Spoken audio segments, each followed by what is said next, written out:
saya akan memberikan memicu diskusi untuk menggambarkan kenapa sih kita tahu bahwa kita itu sedang menuju sebuah krisis iklim. Kita tahu bahwa kalau kita tidak mengubah cara kita melakukan aktivitas ekonomi, cara yang mengeksploitasi alam, kalau kita tidak menghentikan bisnis as usual ya, dan mengubahnya menjadi sesuatu yang berbeda, kita akan sama-sama celaka. Tapi kenapa negara-negara, ya, kenapa kita tidak melakukan perubahan? Maka ada tiga hal yang saya ingin sampaikan. Pertama adalah tentu melihat lagi persoalan ini seperti apa.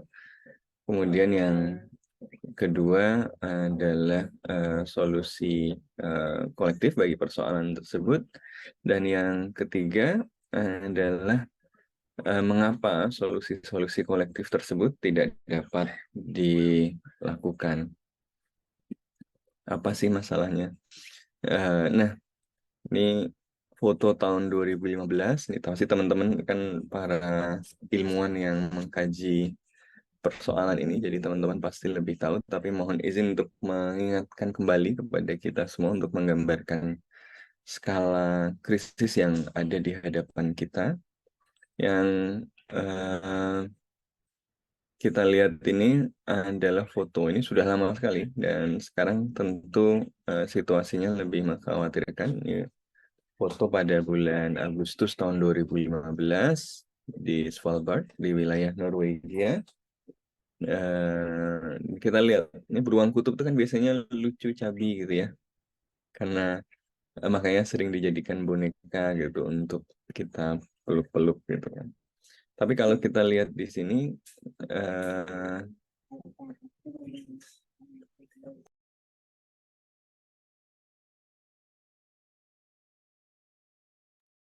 Bisa di next mungkin?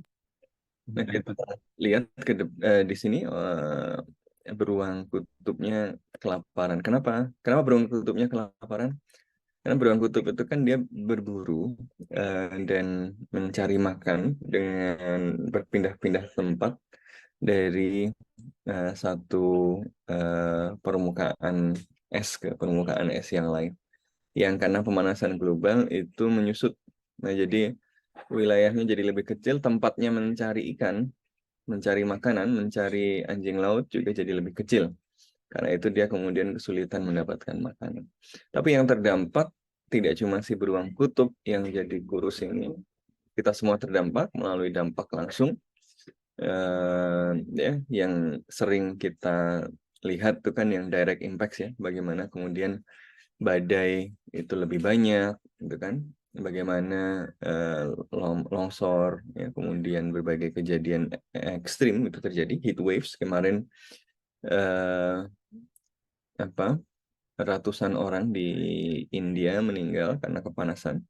Di Gujarat tiba-tiba burung-burung pada jatuh dari langit ya, seperti cerita fiksi gitu ya. Jadi burung itu ratusan jatuh dari langit karena dehidrasi. Ini bayangkan burung yang biasa terbang itu tiba-tiba kehilangan tenaga karena kepanasan. Ya, terus kemudian yang akrab dengan kita tentu kebakaran hutan ya, dan berbagai bencana. Ada yang dampaknya melalui sistem alam, ya, polusi udara, kontaminasi pangan dan air. Ya. Teman-teman pasti lebih paham soal ini. Termasuk juga pandemi yang kemarin sempat mendisrupsi kehidupan kita kan. Itu kan sangat erat kaitannya juga dengan climate change. Karena kemudian ada perubahan suhu, perubahan dalam iklim, ya, vektor dan host dari berbagai patogen itu mengalami mutasi, mengalami distributional shift, kemudian yang memunculkan penyakit-penyakit baru dan cara bertransmisi yang baru. Tadinya cuma bisa berpindah dari kelelawar ke kelelawar atau dari binatang ke binatang, jadi bisa pindah ke manusia, kemudian bermutasi dan seterusnya. Ada dampaknya yang melalui sistem sosial ekonomi, ya, karena perubahan iklim itu kemudian membuat kelaparan, kekeringan, maka muncul food and water insecurity. Muncul perang antar negara karena sumber daya juga menjadi semakin terbatas. Ya kalau kita lihat ya berbagai konflik yang sekarang terjadi, ya kebanyakan ya karena perebutan resource ya, sumber daya yang semakin terbatas tadi. Nah, ini teman-teman juga pasti lebih paham, tapi konsep greenhouse ini penting untuk memahami gambar besarnya dan kenapa kerjasama negara ini sangat sulit dilakukan. Ini greenhouse effect, ini terjadi karena bumi itu kemudian menjelma seperti rumah kaca, radiasi dari matahari masuk ke bumi, ya kemudian ya dipantulkan ke segala arah untuk menghangatkan untuk kembali, tapi kemudian diabsorpsi karena greenhouse gas tadi yang kemudian membuat suhu bumi lebih panas. Nah, kalau kita lihat ini sangat berkaitan. Kenapa greenhouse jadi lebih banyak? Salah satunya adalah faktor populasi. Kemudian faktor ekonomi, ya makin banyak aktivitas ekonominya, makin banyak emisi karbon yang dikeluarkan. Makanya kita lihat bagaimana negara-negara dengan pendapatan tinggi itu emisinya lebih tinggi. Dulu itu hanya di negara-negara industri maju. Sekarang seiring dengan ekonomi yang semakin berkembang, ya negara-negara berkembang juga melakukan pembangunan, ya emisinya juga meningkat. Tetapi negara-negara maju juga emisinya luar biasa. Anda lihat tuh yang warnanya pekat ya. Ya, jadi kalau kita lihat ini rumusnya perubahan iklim dan inilah solusinya. Sebenarnya kita tahu solusinya karena kita tahu bagaimana global warming itu terjadi. Jadi global warming itu terjadi karena greenhouse gas emission. Greenhouse gas emission itu muncul ya salah satunya ya lewat produksi CO2. Ini salah satu yang paling besar. Nah, emisi CO2. Emisi karbon itu dipengaruhi oleh jumlah populasi dan jumlah emisi karbon setiap orang, ya CO2 emissions per capita emissions. Jadi kan kalau kita breakdown lagi, total dari emisi karbon itu bisa diprediksi dari jumlah populasi dikali pendapatan, dikali teknologi. Dan teknologi bisa di breakdown lagi jadi energy intensity dan carbon intensity. Nah, makanya solusi teman-teman di aspek teknologi ini kira-kira kan ada tempatnya tuh di situ, dan itu merupakan salah satu ikhtiar penting. Tapi kita harus ingat bahwa ada faktor besar lain gitu yang membuat teknologi saja tidak cukup. Ya, dia harus diletakkan dalam kerangka yang lebih besar lagi. Intervensi ke populasi susah karena orang pertumbuhan penduduk itu kan rekayasa demografis itu jangka panjang dan melalui enforcement yang kompleks gitu ya. Dulu Indonesia ada KB, termasuk salah satu yang paling berhasil. Cina ada one child policy dan seterusnya. Tetapi secara umum demografi itu adalah hal yang sulit untuk diintervensi. Makanya ada yang ekstrim pandangan fasis dari sebagian ilmuwan di utara, di barat yang mengatakan ya kenapa ini terjadi ya karena terlalu banyak penduduk ya, kita hilangkan aja separuh penduduk. Ya ini macam Thanos gitulah ya. Kalau penduduk dihabisi banyak itu kita menjaga keseimbangan alam. Ya, jadi ya Thanos style solution. Tapi kan solusi ala Thanos ini nggak masuk akal ya nggak? Masa ia menghilangkan miliaran manusia gitu ya? Kan nggak manusiawi. Siapa yang mau dihilangkan? Siapa yang memilih siapa yang dihilangkan? Dan seterusnya. Jadi susah untuk mengintervensi population. kecuali melalui kebijakan-kebijakan misalnya ke keluarga berencana. Untuk kemudian mengerem pertumbuhan ekonomi, kalau aktivitas ekonomi makin maju, pertumbuhan makin tinggi, emisinya makin tinggi juga loh. Jadi kalian nggak usah tumbuh, kalian nggak usah membangun, kalian nggak usah jadi kaya. Mau nggak orang diomongin begitu? Negara-negara berkembang diomongin, kalian nggak usah maju dong, kalian nggak usah kaya dong, kalian miskin aja biar emisi kita aman. Mau nggak negara-negara berkembang digituin? Nggak mau kan? Anda kan mau punya HP juga. Anda mau punya punya sandang pangan yang layak. Anda mau healing gitu kan, sebulan sekali ya. Padahal healing itu Anda hitung emisi karbonnya kan. Healing kembali aja pesawatnya berapa, emisi karbonnya berapa dan seterusnya. Jadi semakin sejahtera kelompok manusia itu, emisi karbonnya akan semakin besar gitu ya. Makanya emisi karbonnya orang Eropa, orang Amerika itu jauh lebih besar ya per kapita daripada emisi karbonnya orang Indonesia atau orang Afrika. Masalahnya yang disuruh melakukan sesuatu kita mulu ya nggak? Nah ini yang kemudian nanti jadi problem. Income sulit. Kenapa? Karena secara alamiah orang maunya lebih sejahtera. Masa iya orang disuruh nggak sejahtera? Gitu. Teknologi juga sulit. Kenapa?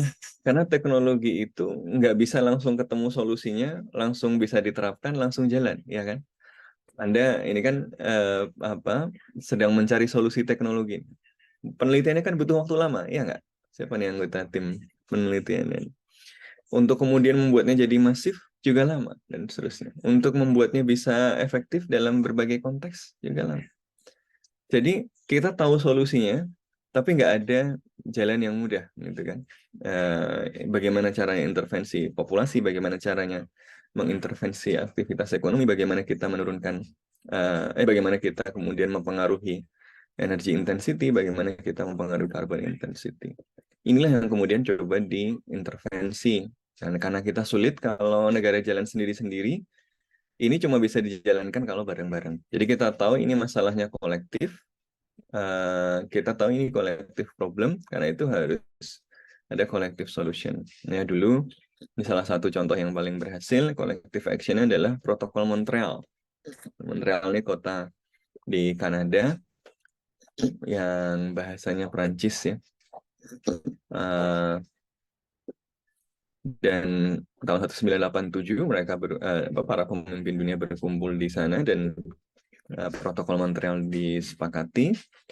Nah, ini adalah kesepakatan untuk mengurangi substansi yang merusak ozon, yaitu CFC. Ini yang biasa ada di alat-alat elektronik ya, seperti AC. AC-nya masih pada pakai CFC nggak? Ini di rumah sambil pada nyalain AC nggak? Sambil Ya memproduksi ya. Pak, sederhana saya Pak.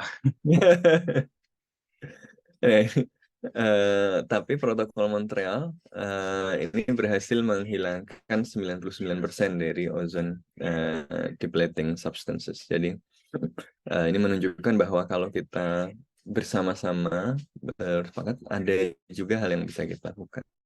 Tapi CFC tidak cukup, ya CFC kan sudah dihilangkan dari AC, dari macam-macam ya. Tapi kemudian ada Kigali Amendment, ada lagi hydrofluorocarbons. Nah, ini teman-teman mungkin lebih paham. Lalu tahun 1992 kita menyepakati UNFCCC, ya, UN Framework Convention on Climate Change, yang disepakati oleh 197 negara. Yang ini merupakan perjanjian global pertama yang kemudian secara eksplisit ya, dilakukan untuk menghadapi perubahan iklim. Yang ini kemudian menyepakati bahwa ada pertemuan tahunan dari orang negara-negara yang sepakat dengan perjanjian ini, yaitu Conference of Parties. Nah, sekarang lagi ada nih, lagi di Dubai kalau nggak salah ya, lagi di Uni Emirat Arab. Jadi setiap tahun negara-negara yang tanda tangan UNFCCC itu kumpul untuk kemudian menyepakati apa yang bisa dilakukan untuk mengurangi emisi gas rumah kaca. Ya, dari pertemuan-pertemuan inilah kemudian muncul yang kita kenal sebagai protokol Kyoto. Nah, jadi kan mereka ketemu tiap tahun nih. Nah, kapan itu di Kyoto, oh sepakat bikin protokol Kyoto ya. Kemudian di Paris jadi ada perjanjian Paris yang menyepakati target-target untuk mencegah pemanasan global. Tahun 1997 ada Kyoto Protocol dan dia mulai berlaku tahun 2005. Ini adalah perjanjian iklim yang pertama yang secara hukum mengikat. Jadi disepakati, walaupun begitu, walaupun bilang legally binding, nggak ada juga yang mengenforce kan. Jadi ya eh, yang melanggar ya cuma mendapatkan sanksi. Ya dia melanggar gitu ya, tapi nggak ada polisi yang nangkep gitu kan. Ini bedanya hukum nasional dan hukum internasional. Nah, ini mengharuskan negara-negara maju mengurangi emisi eh, secara rata-rata 5% di bawah 1990 dan menghadirkan sebuah monitoring system. Tapi kemudian karena ada argumen soal historical emission gitu ya, bahwa kan negara-negara berkembang nggak berkontribusi pada perubahan iklim, kan mereka masih sedikit sekali kontribusinya. Negara-negara maju jauh lebih banyak, dan kalian maju gara-gara merusak alam ini, gara-gara mengeluarkan emisi besar ini. Jadi kami sementara butuh membangun ya, karena itu kemudian ada kesepakatan negara-negara berkembang ya tidak dipaksa. Jadi yang dipaksa untuk perjanjian ini adalah negara-negara maju dulu, karena mereka sudah mengeluarkan emisi jauh lebih banyak dan mereka menjadi maju karena mengeluarkan emisi tadi, gitu kan, secara historis. Nah, tapi Amerika Serikat itu kemudian nggak mau ikut. Kenapa? Karena ada Cina dan India di situ. Cina sekarang udah besar gitu kan, udah bukan negara berkembang lagi. Kalau kalau Amerika Serikat itu ditahan dengan disuruh mengurangi emisinya, pasti pertumbuhan ekonominya turun, posisi politiknya turun juga, ya kekuatan militernya turun juga. Sementara Cina tidak direm, nanti Cina bisa lebih kuat dari kita dong, gitu kan. Nah, Amerika Serikat nggak mau. Jadi Amerika Serikat keluar. Jadi emiter terbesar di dunia kemudian keluar karena nggak mau disaingin kekuatan politik internasionalnya. Nah, ini yang menunjukkan problem dalam collective action. Nanti kita akan kembali ke sana. Kita tahu ada masalah, kita tahu bahwa kita bisa menyelesaikan masalah ini kalau kita semua melakukan sesuatu, tapi orang-orang tidak mau melakukan sesuatu itu karena kalau dia melakukan sesuatu itu, dia secara relatif akan jadi dirugikan dibandingkan dengan orang lain. Gitu kan. Amerika Serikat jadi kaya dan jadi kuat karena merusak alam.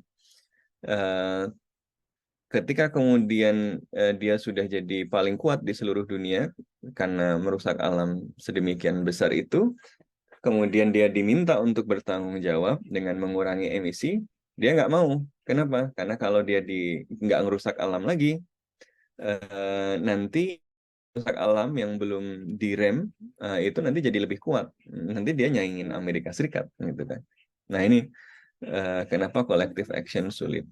Jadi Kyoto Protocol kemudian dilanjutkan dengan kesepakatan Paris, ya, perjanjian Paris Agreement 2015, di mana negara-negara, kalau gitu gini deh, nggak usah dibedain lagi negara maju dan negara berkembang, negara-negara ya udah yang punya kesadaran aja kita set reduksi emisi kita gitu ya. Kan negara-negara maju tadi ngambek ya, Amerika Serikat ngambek, nggak mau masa cuma kita doang yang disuruh gitu kan.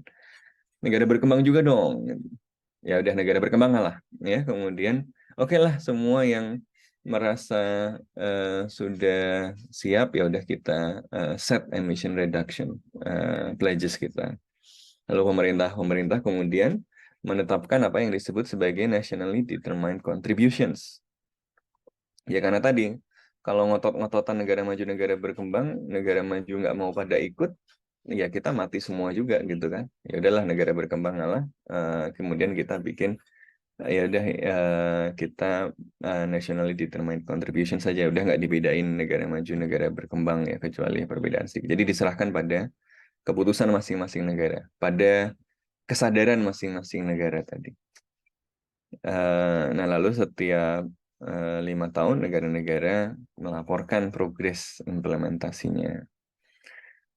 Amerika Serikat akhirnya mundur ya dari sini ya. Ini terutama ketika Donald Trump itu jadi presiden ya. Jadi Trump itu kan didukung oleh para pengusaha-pengusaha minyak ya, pengusaha-pengusaha fosil fuel ya. Jadi ketika eh, kalau kemudian dia memenuhi komitmen dalam Paris Agreement, ya bisnis jadi tidak menguntungkan banget gitu kan. Mereka nggak bisa lagi mengakumulasi kekayaan. Ya. Mereka masih punya beberapa ya di seluruh dunia sih gitu ya, tapi nggak bisa nambah 100 lagi gitu kan. Jadi eh, mereka pada nggak mau gitu. Eh, ada beberapa negara yang belum menyepakati agreement ini, Angola, Eritrea, Iran, Irak, Libya, ya terutama karena ya mereka ini kalau dilihat ya selain Amerika Serikat yang begini di kondisi ekonominya tidak dalam keadaan yang baik kan, ya, pada kondisi perang gitu ya. Ya kami perang masa ya untuk ini harus menghitung emisinya. Asia Tenggara juga adalah kawasan yang menghadapi risiko iklim yang luar biasa besar. Eh, ini negara-negara ASEAN ya, Vietnam, Myanmar, Filipina, Thailand adalah negara yang terdampak ya paling dahsyat dari perubahan iklim dalam 20 tahun terakhir ini. Ekonomi kawasan juga akan terdampak ya. 35% GDP akan terdampak oleh perubahan iklim. Jadi tadi menarik ya, untuk mencegah perubahan iklim, kita harus kemudian melakukan perubahan pada cara kita berekonomi.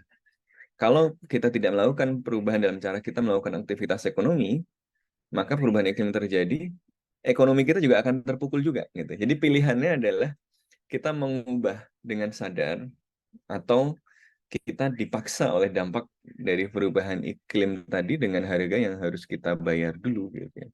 Jadi sebenarnya hitung-hitungan rasional dalam jangka panjang melakukan action untuk mereduksi emisi itu rasional gitu ya. Karena itu, secara formal negara-negara ASEAN itu sudah mengakui ya kesepakatan-kesepakatan tadi. Ya tadi ya, UNFCCC, Kyoto Protocol ya dan Paris Agreement. Yang isinya tadi sudah kita bahas. ASEAN juga punya pathway. Ada berbagai perkembangan di Indonesia ya. Nanti detailnya bisa kita bahas. Tapi Indonesia sekarang tadi kalau teman-teman ingat ada nationally determined contributions. Nah, Indonesia nationally determined contributions-nya 31,89% kalau tidak ada dukungan internasional dan 43,20% kalau ada international support. Kalau ada bantuan internasional kayak apa melalui REDD Plus dan seterusnya. Indonesia juga sudah meratifikasi tadi kita sempat sebut Kigali Amendment ya hydrofluorocarbons dan pemerintah juga baru saja mengeluarkan regulasi untuk carbon pricing. Tapi kalau kita lihat apakah yang dilakukan Indonesia ini cukup? Nah, ini dari Climate Tracker Indonesia apa tuh? Highly insufficient ya, sangat tidak memadai. Belum Ya, cukup ya Pak berarti. ya sangat tidak memadai, sangat tidak cukup. Ya nggak cuma insufficient, ini highly insufficient. Jadi ada insufficient, ada highly insufficient, ada critically insufficient. Nah, kita rada mendingan sih dari critically insufficient, tapi ya tetap jelek gitu kan. Jadi ini ada target kita masih terlalu rendah dan target yang rendah pun tidak dicapai. Kira-kira gitu. Jadi PR-nya banyak sekali. Jadi udah targetnya berapa? Wah ini di bawah standar gitu kan. Tapi bahkan dengan target rendah pun masih nggak tercapai. Tapi nggak cuma begitu. Di seluruh dunia, hampir semua negara insufficient. Nah ini Amerika Serikat, Jepang, Cina, gitu, semuanya insufficient. Artinya apa? Kalau ditanya negara-negara tadi bikin perjanjian, negara-negara tahu bahwa ada masalah. Kita semua sedang berjalan menuju kehancuran bersama. ya, deklarasi climate change di mana-mana, kampanye climate change di mana-mana, iklan climate change di mana-mana, ya nggak? Kita semua sadar bahwa kita sedang berjalan menuju kehancuran. Kita tahu solusinya nggak? Tahu solusinya apa? Tadi ada rumusnya tadi kan? Intervensi di populasi, intervensi di ekonomi, intervensi di teknologi. Ya, cari ekonomi yang lebih bersih, cari teknologi untuk membuat ekonomi kita jadi intensitas energinya lebih baik ya, kemudian kita bisa mengurangi emisi karbon dan seterusnya tadi melalui teknologi-teknologi itu. Tapi ternyata nggak cukup. Kalau kita lihat negara-negara kebanyakan tidak full comply. Bahkan di Eropa itu yang hijau cuma Swedia tuh. Yang lain kuning, kuning, merah, hitam. Jadi kalau kita lihat nih laporan dari IPCC, curve is bending, betul, ada dampaknya dari trajektori kalau nggak melakukan apa-apa. Sudah ada perubahan, membuktikan bahwa kalau ada perubahan kebijakan untuk mengurangi emisi, ya misalnya mengurangi penggunaan fossil fuel, transisi dari energi yang fossil fuel ke energi terbarukan, itu ada dampaknya. Ya, jadi curve is bending, tapi nggak cukup. The curve is bending, tapi not fast enough. Kenapa not fast enough? Karena negara-negara tidak comply. Kenapa negara-negara tidak comply? Karena ya ini contoh ilustrasinya, ya kan?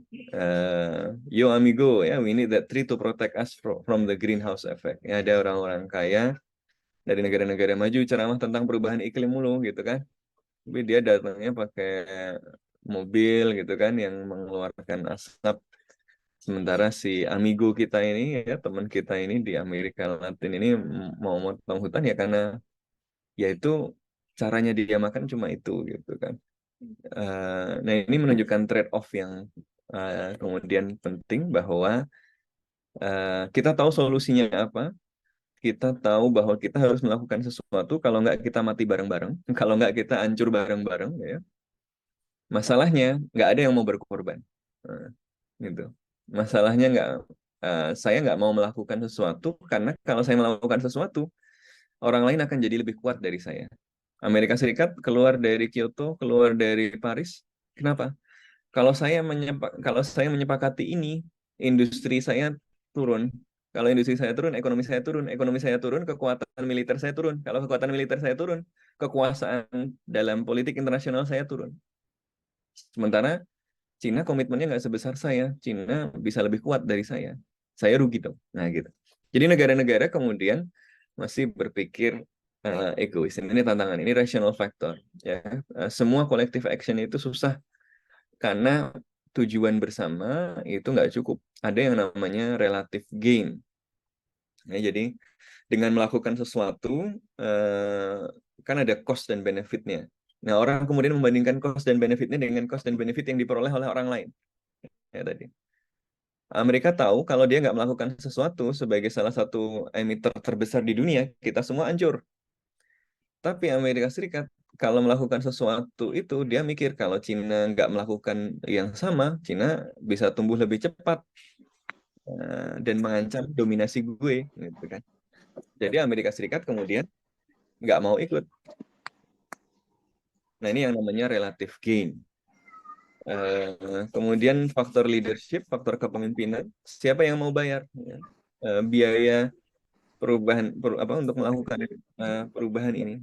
Lalu historical factor, ada faktor sejarah. Ini negara-negara yang di selatan kemudian merasa bahwa kalian negara-negara maju kan sudah maju gara-gara kalian merusak alam. Sekarang kami mau membangun, kami nggak boleh, gitu ya. Ada problem ketimpangan di situ. Lalu ada faktor sistematik, ya, ada macam-macam. Ada dampak unintentional, kayak dulu, oh kita cari pengganti fosil fuel, salah satunya biodiesel. Tapi dengan adanya biodiesel, demand ke biodiesel makin tinggi. Karena demand biodiesel tinggi, salah satu biodiesel paling efektif namanya kelapa sawit. Maka demand kelapa sawit tinggi. Karena demand kelapa sawit tinggi, jadi deforestasi. Jadi ada emisi karbon lagi, gitu kan. Jadi ada unintentional consequences gitu. Dari oh ini ada solusi teknologinya, ini kita geser dari fossil fuel ke biodiesel, gitu kan. Tapi ternyata dalam skala besar demand pada biodiesel tadi malah memunculkan deforestasi yang emisi karbonnya besar juga, gitu kan. Nah jadi eh, apa ya ini problem ini sistemik gitu ya, sehingga nggak bisa dilihat cuma parsial ya, cuma aspek teknologinya saja, tapi dampak kolektifnya seperti apa, dampak sistemiknya seperti apa. Ada juga misalnya yang disebut sebagai Jevons Paradox. Ya, supaya kita bisa mengurangi emisi, kita memproduksi sesuatu, kita melakukan riset supaya sesuatu itu kita produksi dengan lebih efisien, ya kan? Tapi kalau sesuatu itu kita produksi lebih efisien, kemudian dijual, ini emisi karbonnya lebih kecil loh daripada yang lain, rasa bersalah publik kurang, gitu kan? Malah kemudian laku, gitu. Kayak misalnya mobil listrik emisinya lebih kecil loh, gitu kan? Terus didorong semua orang beli mobil listrik, ya. Ya orang kemudian pada beli mobil listrik dengan jumlah banyak, yang kemudian dampak emisinya juga tetap jadi lebih banyak walaupun per unitnya mungkin lebih sedikit. Belum lagi kalau suplainya masih dari batu bara, ya kan? Ya dan seterusnya. Saya kira yang lain agak lebih detail mungkin nanti saja. Tapi poin saya itu, kita tahu masalahnya apa, kita tahu solusinya apa, kita sedang berjalan bersama menuju kehancuran. Kita tahu bahwa kita semua harus bertindak untuk menghentikan kehancuran itu, tapi karena semua negara egois, kita semua tidak comply. Dan sampai kita bisa meyakinkan pemimpin-pemimpin dan kita semua untuk mengambil kebijakan yang menghentikan kita dari berbaris bersama menuju kehancuran itu, ya kita akan menuju krisis iklim dengan penuh kepastian. Sudah agak pelan, ada yang berubah sedikit-sedikit, tapi kita masih sulit ya mencari solusi. Solusinya kita sudah tahu gitu ya, tetapi sulit mengimplementasikannya karena ya negara-negara tadi masih egois. Belum lagi di dalam negara ada kepentingan-kepentingan yang ya menguasai negara-negara, yang kalau kemudian negara melakukan tindakan yang dapat mencegah perubahan iklim, itu mereka merasa dirugikan. Ya, mereka sebenarnya sudah kaya-kaya sih, tetapi mereka nggak bisa lebih kaya lagi kalau negara mengurangi emisi, ya, karena ya buat apa dong gue bayarin politisi untuk menguasai parlemen kalau gue nggak bisa memanfaatkan konsesi yang gue peroleh dari korupsi itu untuk kemudian mendapatkan keuntungan luar biasa besar, gitu kan.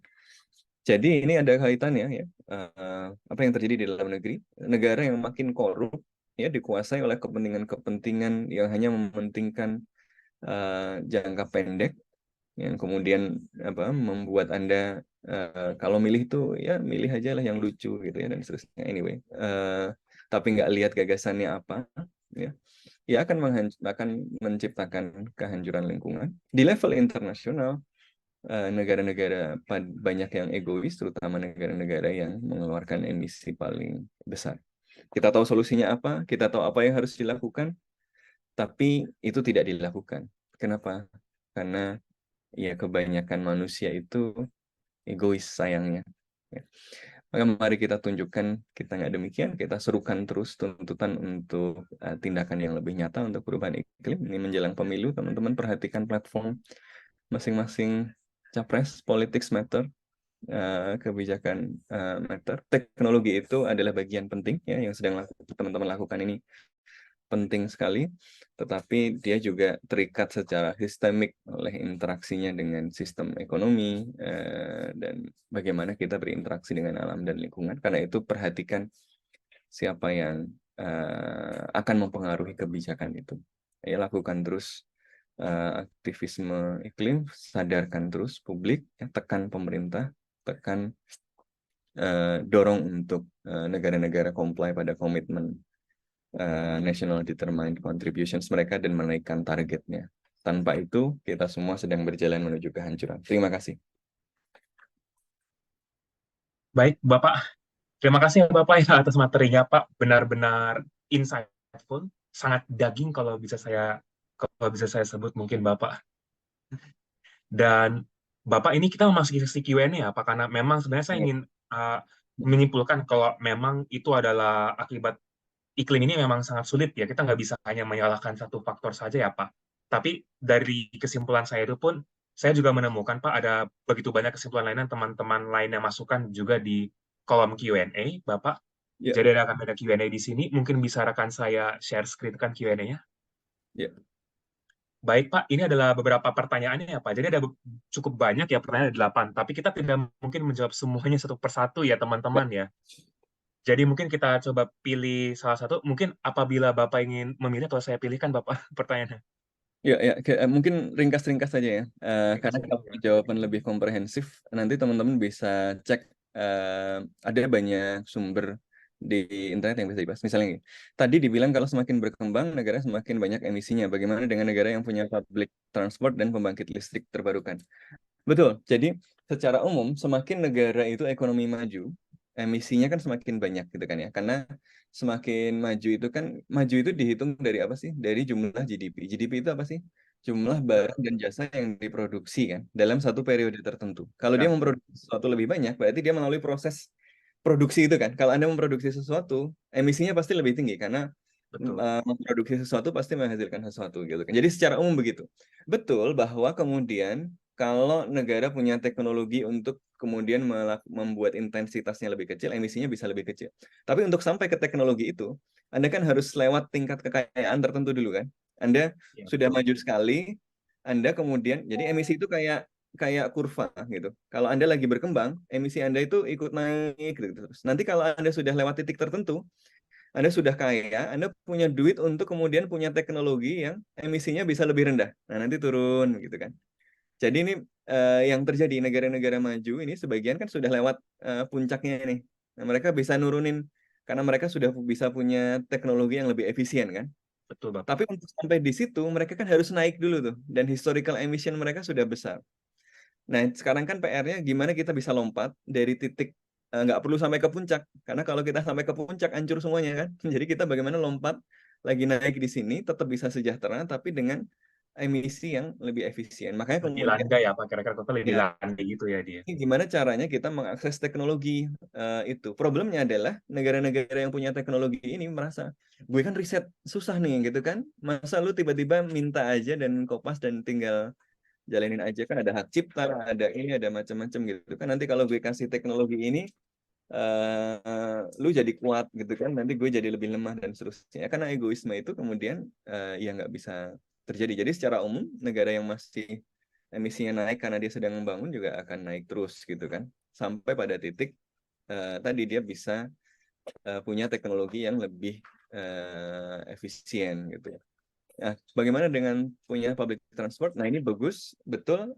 Kalau kita Belanda contohnya apa mungkin? Belanda public sama Jepang transport, itu. ya, ya karena sudah maju kan, Belanda, Iya. Jepang gitu kan. Tapi untuk sampai di sana kan mereka ngerusak lingkungan dulu.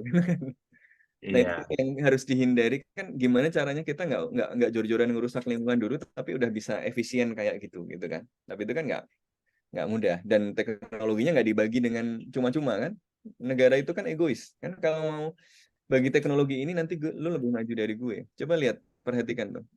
MRT, kereta api cepat, kan katanya ada transfer teknologi yang ditransfer apa? Enggak semuanya, disimpan pasti gitu.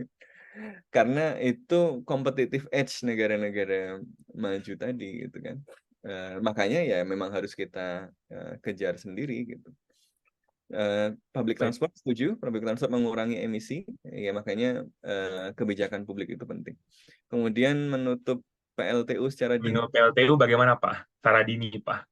ya kalau menurut saya memang harus gini, memang harus menutup ya atau gini, proses perubahan itu kan nggak mungkin langsung tiba-tiba gitu kan, tetapi dia harus cukup cepat. Makanya ada yang namanya just transition, transisi yang adil. Ya kan? PLTU ditutup, tetapi harus ada kompensasinya. Pertama adalah kita harus segera mendapatkan ganti ya sumber energi yang lebih efisien, yang yang terbarukan dengan nilai ekonomi yang sama besarnya. Kedua harus ada kompensasi kepada semua stakeholder yang terdampak. Ini yang harus dibicarakan. Makanya nggak bisa jalan sendiri.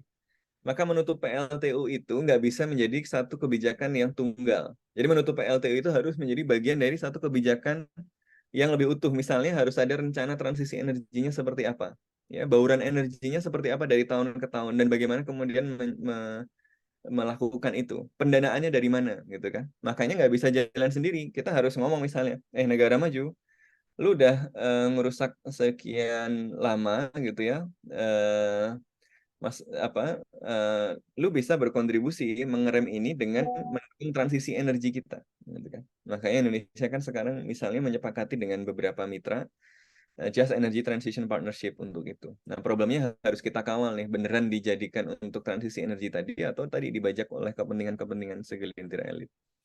Jadi itu, apakah menutup PLTU susah finansial? Tergantung rencananya. Kalau dia diletakkan dalam rencana komprehensif untuk transisi energi yang adil, bisa dilakukan. Masalahnya memang bagaimana kemudian kita bisa menyepakati rencana yang komprehensif itu. Kalau ada negara yang mau berkorban, apakah benefit gain yang bisa benefit didapat? yang bisa didapat.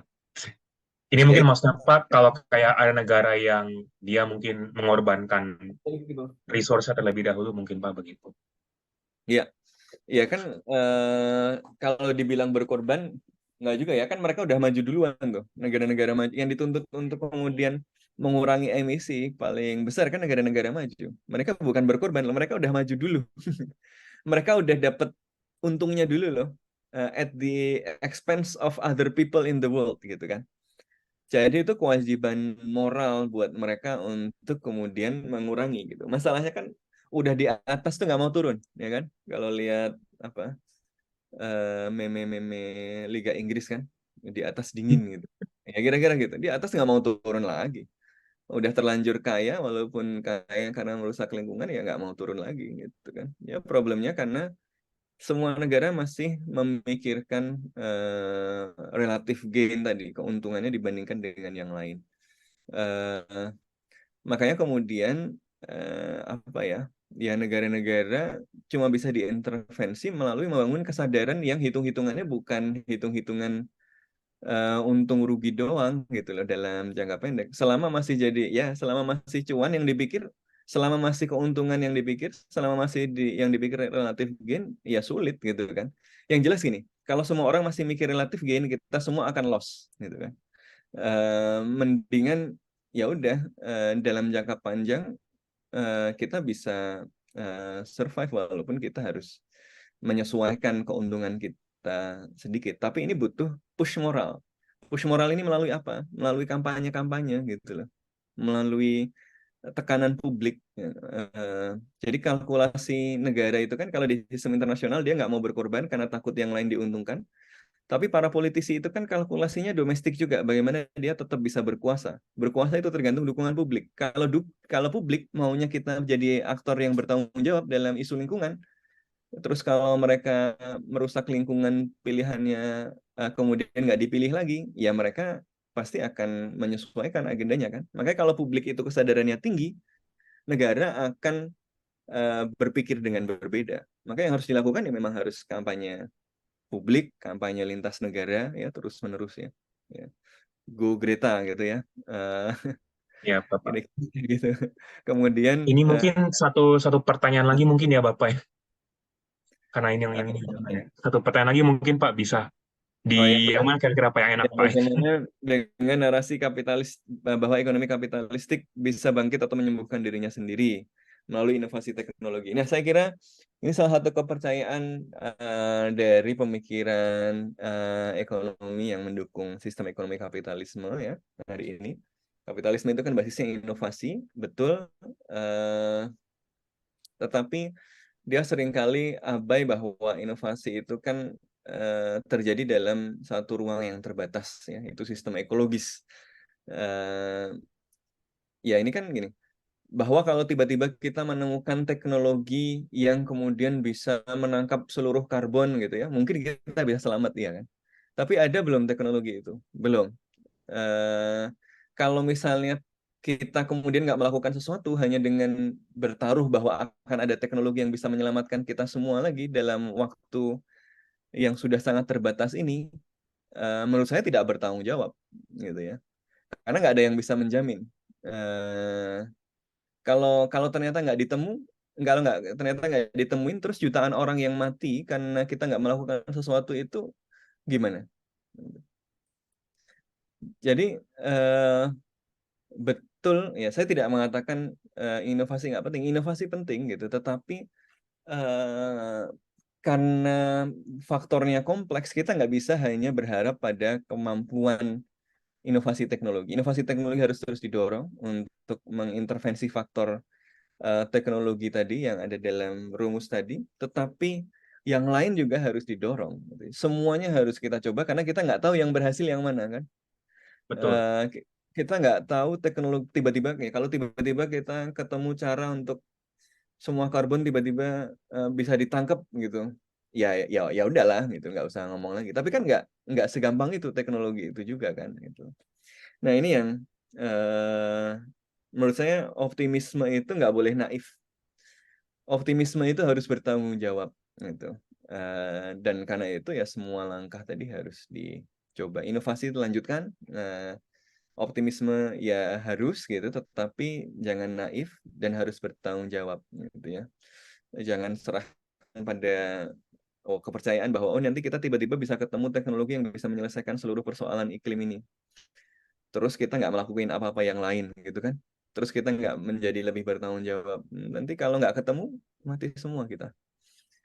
Ya saya kira itu yang bisa saya sampaikan. Ya mari menjadi ilmuwan, inovator yang optimis betul, tapi pada saat yang bersamaan mari menjadi manusia-manusia yang juga memiliki kesadaran dan tanggung jawab sebagai bagian dari umat manusia. Terima betul. kasih, Bung Gert. Ya, Bapak, wah, terima kasih ya Pak ya. Tadi cukup banyak ya Pak yang bisa terjawab ya Pak. Ada 4 pertanyaan tadi. Meskipun masih ada pertanyaan-pertanyaan lainnya yang memang tidak sempat terjawab. Buat teman-teman, tidak perlu takut. Mungkin Bapak Sofwan nanti bisa kami berikan apa mungkin kontaknya Bapak mungkin Ya, nanti ya, untuk silakan, bisa kalau silakan. misalnya ada yang butuh pertanyaan lagi begitu Kebetulan Pak. sebentar lagi saya ada report yang saya terbitkan dengan IASR untuk apa Ah, yes. kebijakan iklim Oh, Asia Tenggara ya. Dan IASR ini apa think tank Institute for Essential Service Reform yang banyak mengkaji soal carbon capture dan seterusnya. Nanti teman-teman bisa cek websitenya juga. bisa bisa. Nanti teman-teman jangan lupa lihat reportnya Pak Sofwan ya. Itu ada lebih banyak lagi penjelasan yang menarik juga di situ. Hmm. Baik, Bapak, terima kasih banyak ya Pak Mutu. Jadi kalau bisa saya rangkum lagi ya Pak, ini memang materi yang kompleks dan tidak bisa kita serta-merta salahkan ke berbagai macam pihak ya. Siapa yang sebenarnya paling bertanggung jawab untuk emisi karbon begitu ya Bapak ya. Kalau menurut saya Eh, malah sederhana sih. Kita tahu iya, masalahnya apa, perubahan iklim.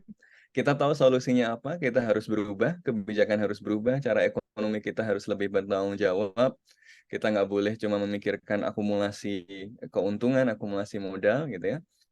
Problemnya jadi rumit, kenapa? Karena kita semua egois. Jadi jadi rumit, ya. Jadi rumit karena semuanya memikirkan keuntungan diri sendiri, memikirkan posisinya dibandingkan dengan yang lain. Selama Amerika egois, selama Cina egois, selama Indonesia egois, ya nggak selesai selesai masalahnya. Terus di dalam negeri, selama elit-elitnya egois, ya begini juga. Maka yang harus dibangun adalah saya kesadaran bahwa kita itu bagian dari umat manusia dan kita punya tanggung jawab yang sama. baik Pak. Baik, eh, Bapak, terima kasih banyak ya Bapak. Dan terima kasih buat teman-teman yang sudah bertanya. Dengan ini, seri satu teman-teman, resmi saya akhiri, dan saya akan persilakan kalian situ mengambil alih. Terima kasih Bapak Sofwan ya Bapak ya. Ya, Berikutnya masih ada lagi acara Bapak mungkin bisa ya, lihat lagi Bapak. siap. Terima kasih banyak. Saya Ya, izin pamit juga. eh, maaf Pak, sebelumnya terima kasih kepada Pak Sofwan atas paparan materinya. Tapi sebelum kita mengakhiri sesi satu ini, akan ada penyerahan sertifikat Oh, dari Kak Gert dan kepada Pak Sofwan. ya. Jadi kepada operator mungkin boleh mohon dibantu untuk menampilkan sertifikatnya.